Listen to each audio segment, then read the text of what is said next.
When I was a young, angsty teen, I thought that after X, Y, and Z, I would be happy. Foolish? Absolutely. I imagined it as if one day, after I saved up enough happiness EXP, I would buy a ticket to happiness, as if it was a magical destination where all my hardships would disappear and all the positive, blindly happy people lived. The first thing I learned as an adult is that happiness is not effortless at all. Take me meditating on a Saturday afternoon as example number 1. Our brains naturally have a negative bias, and to combat that, you have to be purposeful with your thoughts, your actions, your life. One way I've tried to foster a positive environment is giving myself some variety.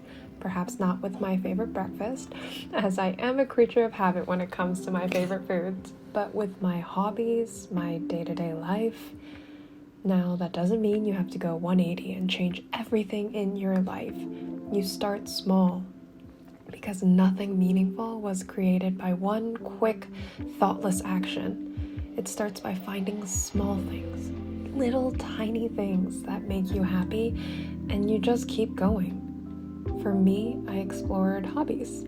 I tried quite literally anything that gave me an inkling of happiness. I even started a gaming channel, and I'm not a great gamer. You try a bunch of things, and one day you find something that sticks. Something that gives you a bit of a spark. For me, it was something slightly mundane, like making cafe drinks at home. But no matter how small these things may seem, if they give you life, it's important. 감사합니다. Because one thing I've learned from observing my elders is that when you live life where each day mirrors the next, your life passes in mere seconds and nothing changes. And if you aren't happy, it means that will also go unchanged. So today, I decided to go to the bookstore and buy some banned books.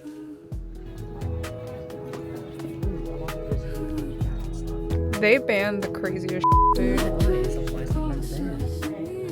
This book is gay. So I found all my books. A lady was helping me find all of them, and she was also the one who was checking me out. She looked at my books and she said, "Wow, nice selection." I replied, "I am trying to create a library full of all the books that the government hates." And then she started laughing and said that she literally did that last week. And I asked her if people were really buying the Constitution, and she said, "Yep, I bought one as well." That is the political climate our country is in right now. It's very unfortunate, but I picked up some new books that I haven't read that are on a lot of the banned book lists, so I'm excited to read it because I am sure it is filled with the most thought-provoking and fabulous stories. I also decided to go thrifting. It's another way I like to explore my creativity, conjuring up new outfits in my head from a blouse made in the 70s. Every item has a story, and it feels good to give something a second life. Yes, following you. And now it's meal prep time. Now, before I go into my little spiel, please velvet your chicken breast. It is such an easy, beautiful cooking technique, and it makes your chicken breast so incredibly moist. You literally just add baking soda and that's it. Anywho, cooking is the final hobby we shall talk about today, and another way I spice things up, pun intended. I love experimenting with different recipes, foods from different cultures. It's my method of exploration without actually leaving my apartment. Not only is it my me time where I jam out and relax, but it's also a time where I take care of future me. And today we're making bibimbap. This is a Korean dish with a mixture of rice, vegetables, and protein topped with a deliciously spicy sauce. It's comforting, nutritious, and perfect for busy days. And as a person living in a very small, predominantly white town, it makes me think of home and my family. So here is my little banned book haul. We have 5 books here, and we're gonna go through each of them with a little tiny synopsis. 2 of these I've actually read, so we'll start with them. The first one is The Awakening. This is by Kate Chopin, and this is one of my favorite books. So this is a very short story of Edna Pontellier, a trad wife who becomes a mother and then explores her sexuality and the importance of independence separate from her husband and family. It touches on the shackles that being a wife and a mother can have.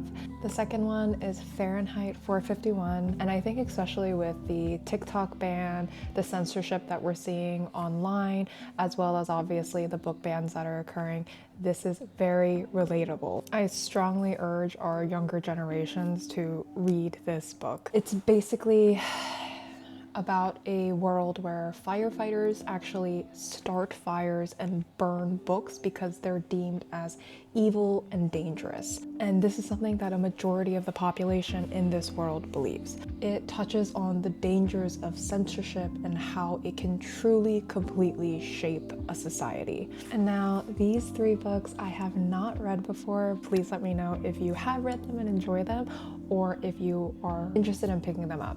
First, we have The Bell Jar. This book is by Sylvia Plath, and it's a story of Esther Greenwood, who goes through a huge mental breakdown as an intern at a fashion magazine, and it explores the pressures and expectations of being a woman, intertwining this with discussions on mental health. Then we have The Handmaid's Tale by Margaret Atwood. I have seen the TV show for this, but in light of what is happening with our reproductive rights in the United States, I wanted to read the novel as well. Considering women were only given the right to open their own bank account independently without a man 40 to 50 years ago, it is a reality that in our world, women do not have as many rights as men. I'm excited to see the details and the things that the show might not have captured. And lastly, we have Brave New World from Aldous Huxley. This book goes into a futuristic utopian society where humans are genetically bred and anesthetized to serve the rulers of society. If you have any other book recommendations, especially if it is within the banned book realm, please let me know. If life feels chaotic and just rough right now, after you've had your healthy cry and released your emotions, I urge you to get out of bed, get dressed, and explore. Whether that be with hobbies, new shops, completely different geographical locations, just do it. And honestly, it'll probably suck for a little bit, but I urge you to keep going, keep trying, keep experimenting, because happiness is oftentimes not as effortless as it seems. And one day you'll look back and realize just how much has changed.